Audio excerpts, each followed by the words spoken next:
Today is a super fun subject all about why publishing is subjective and what you can do about it.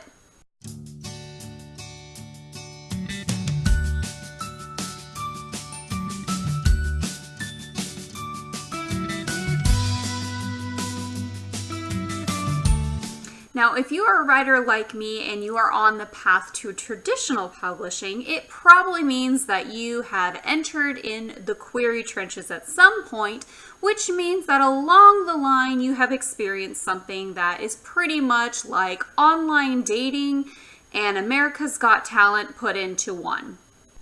It's a no from me. Finding an agent or editor to represent your manuscript in published form is probably one of the hardest journeys to go on as a writer because you are putting yourself out there and you are querying, trying to find that right person. And you may or may not have already heard things that are similar to this. We don't feel that this piece is right for us at this time. It doesn't seem like a good fit for my list at this time. Unfortunately, it's not quite what I'm looking for at this time, so I will have to pass. Unfortunately, I don't believe I'm the right person to represent this effectively.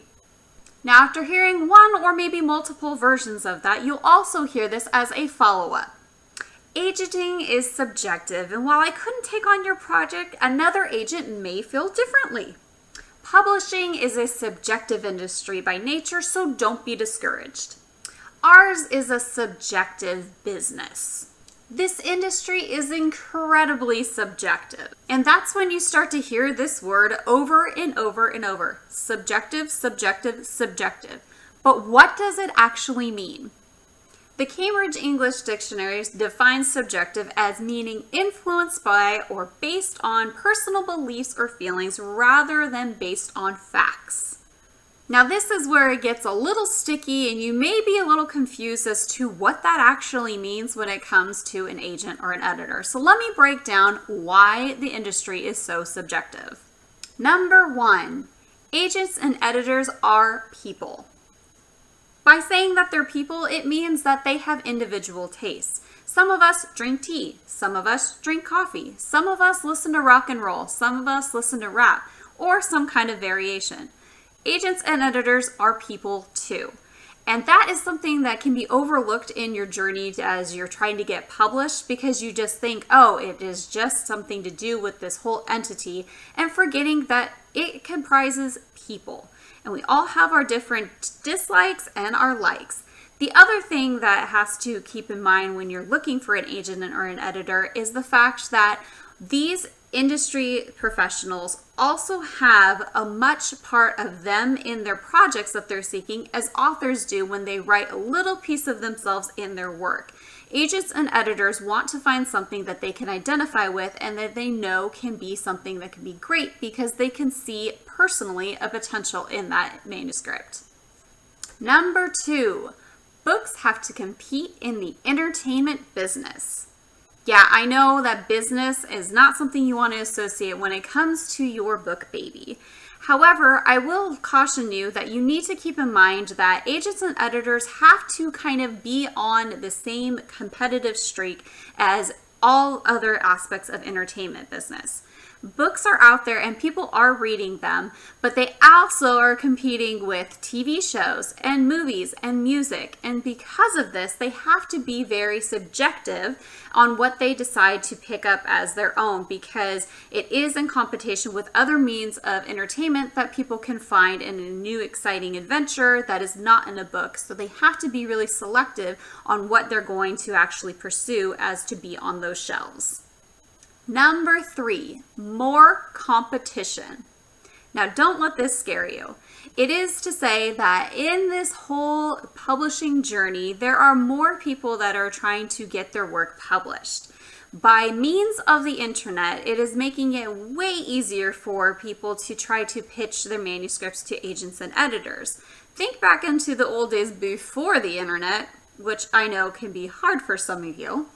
But way back when an author wanted their work to be published, they had to print out their full manuscript, send that in with the cost of postage and everything, and getting it returned back to them. And it was a much lengthier process.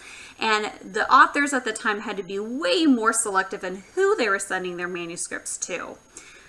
But that's kind of changed now with the invention of the internet. A lot of people are querying through means of email, and that makes it so inundated with these inboxes that agents and editors are calling the slush, because they're just getting so much and being bombarded with a lot.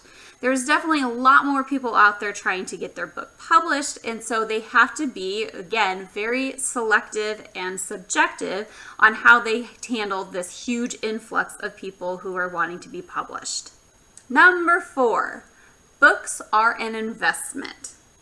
Yes, that means that books are very much a product, and with selling a product, there also comes a huge risk.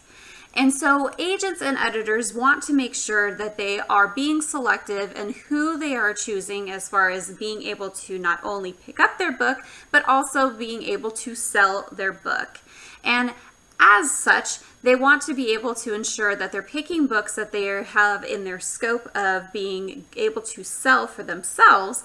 And they also have to be very selective because it is all about the money that is being thrown into these books to make them shine and be on the shelves. There is a risk, and so as such, they have to be very careful about who they're placing that risk in. Number 5, agents and editors must love your book. Now you have to think about this.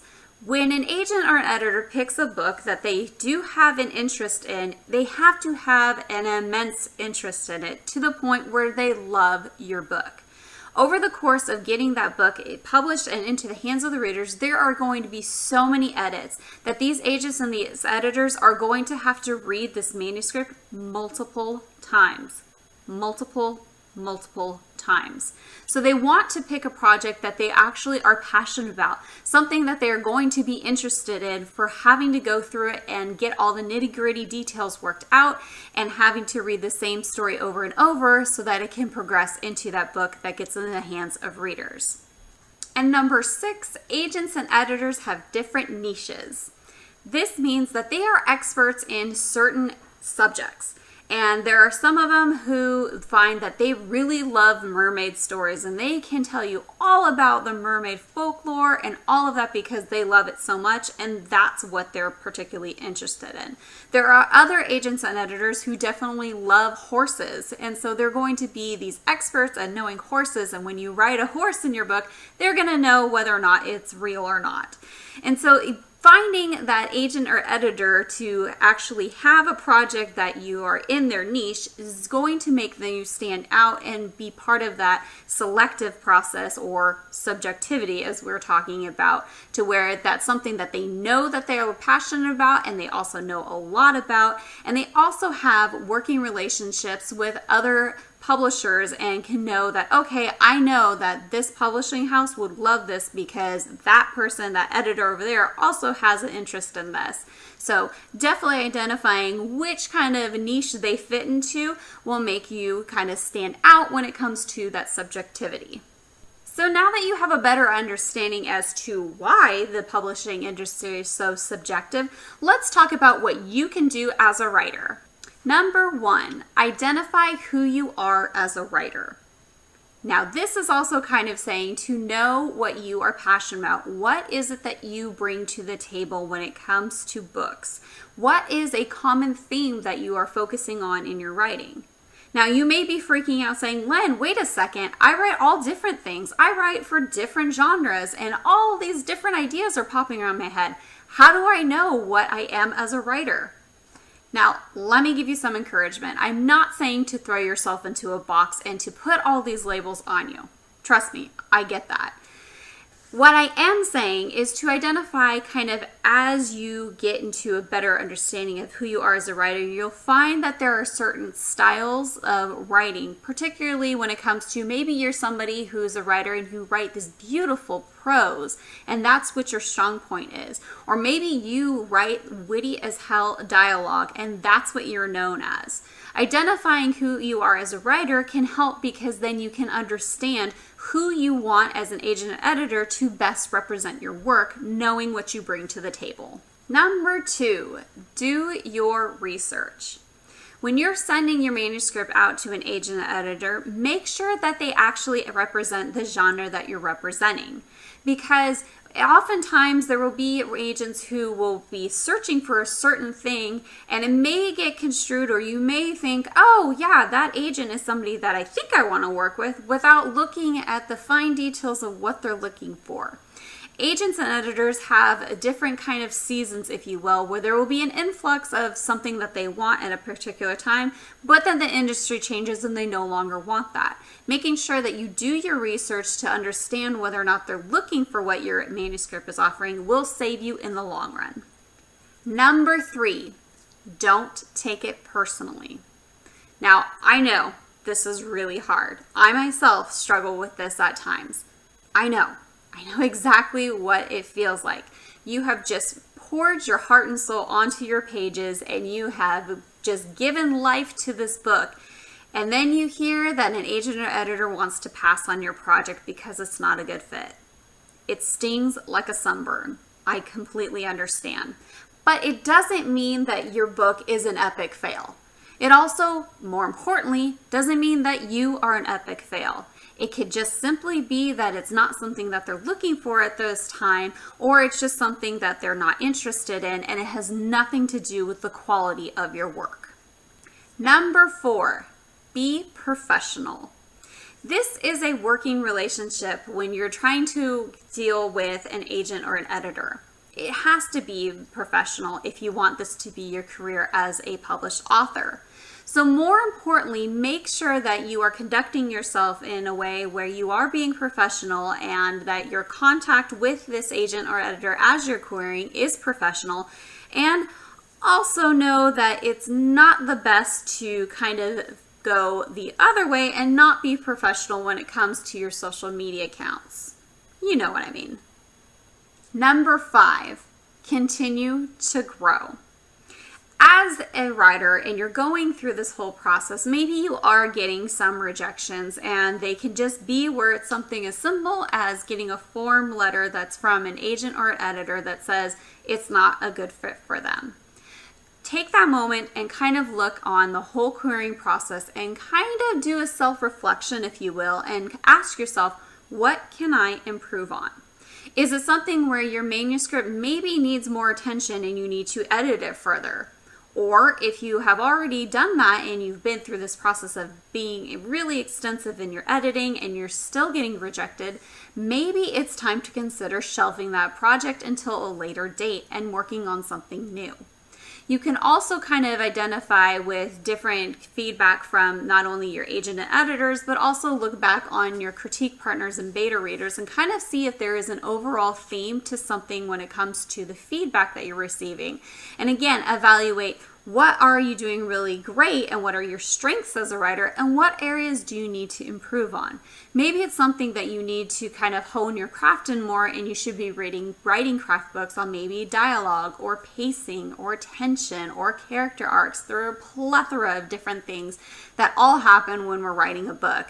And trust me, even published, beyond published authors always need room for improvement too. So don't worry about that and don't get discouraged, but take the opportunity to continue to grow as a writer. And lastly, number 6, keep writing. This project that you're querying may not see the bookshelves just yet, but there are plenty of other stories that are waiting for a chance. And so I urge you to keep writing and to keep brainstorming and to keep going on as a writer, because the persistence will pay off. So if you're out there and you are in the query trenches just like I am, let me know how it's going in the comment section down below. Also, let me know what has helped you in this process of querying and where you are and what you're currently working on. If you like this video, go ahead and give it a thumbs up so I know that you like it, and don't forget to subscribe on your way out. And until next video, guys, bye!